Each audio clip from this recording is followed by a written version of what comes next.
Okay, a question that I get a lot is how do I find my purpose? How do we find this elusive thing? And since that's one of the things that I focus on in coaching, it's one of the answers. It's one of the honestly, it's not even where we start, it's the beginning because if we don't step into our purpose, what is the point of discovering it? Like how fulfilled will we be if we get to the end of our life and it's like, well, what's your great achievement? It's like, well, I figured out what my purpose is. I didn't do it, but I figured out what it was. So that actually the fulfillment and the full weight of joy comes from stepping into your purpose. So a little behind the scenes look, let's talk about the Journey to You method. This is something that I have been crafting, and it came about, it started over a decade ago when I was in my classes to be a therapist and just learning like what do we need to do? What do we go through in order to discover who we are? Because at the core of what our purpose is, it points back to how we were made, how we were wired. And, God talks about how he has our plans laid out ahead of us, like before we were even born. And so really it's like finding it, it's like more like uncovering it. It's like we don't have to create it. It's already there. And so this method that we go through, and I'll talk about it briefly, and in other lives, I'll go into each step a little more detailed because it's all fairly simple, but there's a reason why we go through it the order that I did, because there's sometimes that I again, trial and error, moved it around to see, okay, what works best. And so this is the peek behind the scenes of what I do in coaching. And the first is identify fears. Now, you're probably like, great, Tammy. I already know what I'm afraid of. And I want to challenge you in this because you may have an idea of what anxiety is, what causes your anxiety, what's causing your overwhelm or your numbness. You may know, and I'm not talking about I have a fear of heights or I have a fear of public speaking. I'm talking about those deep core motivations and those core fears that drive our subconscious. And so when we discover those, then we get to decide if they're relative or not, like if they are true or not, or if we want to keep them. They're there because they protected us up until this point. But the thing is that our beliefs that we hold and the actions, the decisions that we make, if they're subconscious, they lend themselves to safety, not success. They keep you in your comfort zone, which is really miserable in your comfort zone when really you don't want to stay in your comfort zone. Hey, Rebecca, it's good to see you. But so we first start and we look at what your core fears are. Like, what are the motivations that drive you and what stops you? Because when we do that, then we can decide if we want to keep them.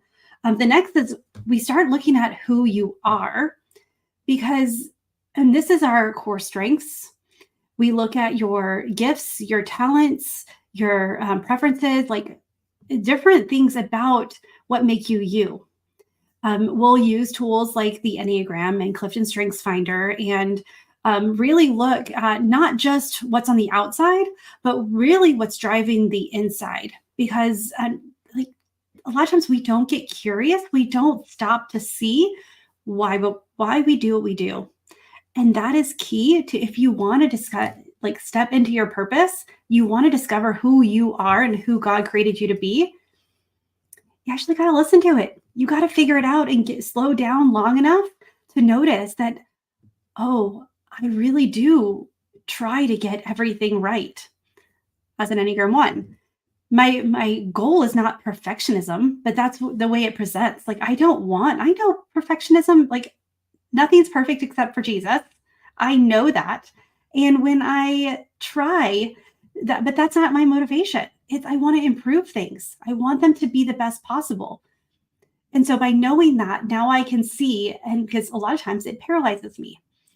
And so really when we get clear, get curious and really look and pull the filters away, because these are typically things um, that we shy away from looking at because we feel guilty or shameful about them, or we don't know the place that they serve, like how they've served us.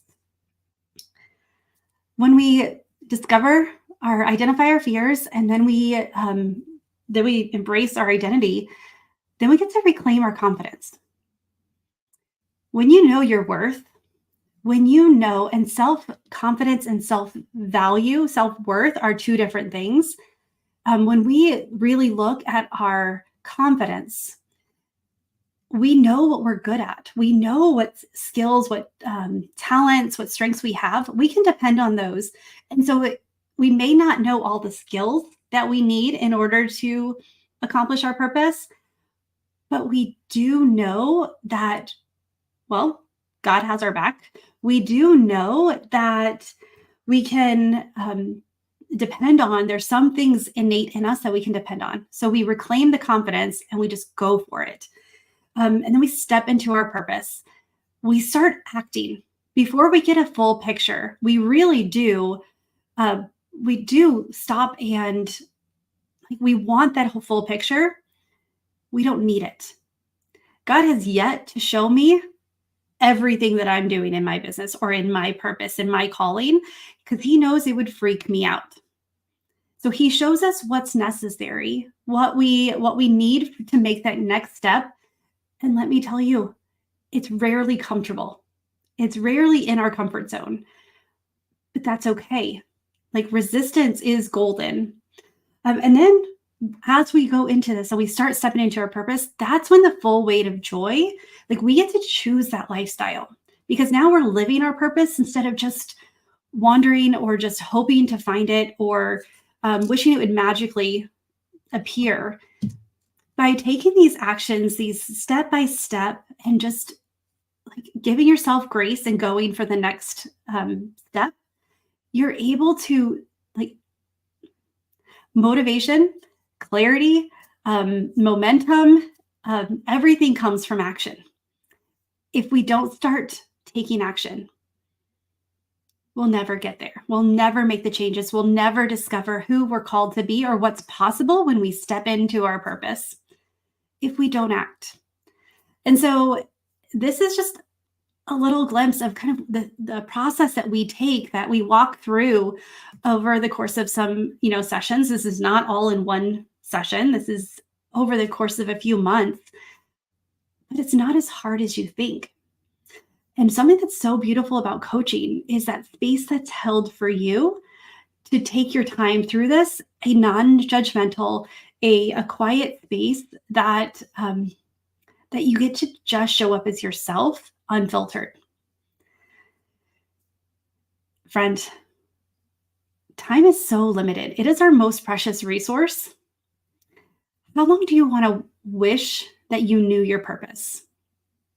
How long do you want to hope and just wait for the right timing, for when things happen, or when the kids are out of the house, or when the kids are more mobile, when the kids are driving, when, all these win. But if we don't start taking action, nothing changes. If God's put it on your heart, it's time to act. You may not be ready, but he is. Life is not like that. Fulfillment doesn't come from just discovering your purpose, but and even we don't get to see the fullness of it until we start stepping into it. When we start living our purpose right where we are, that's when we get to experience the full weight of joy. If you want some more information about this, just comment purpose and let's talk. Let's see what your journey to you is, what it can look like. And, well, let's start living our purpose together.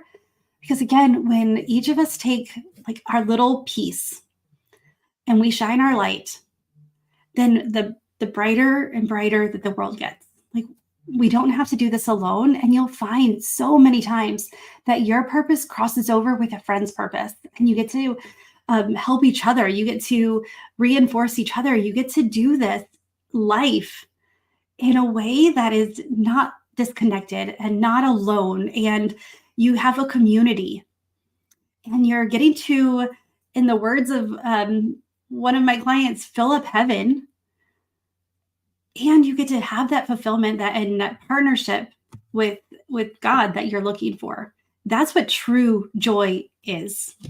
So, friend, comment purpose and let's chat. And I can't wait to talk to you soon. Choose joy, friend, until joy chooses you. Bye for now.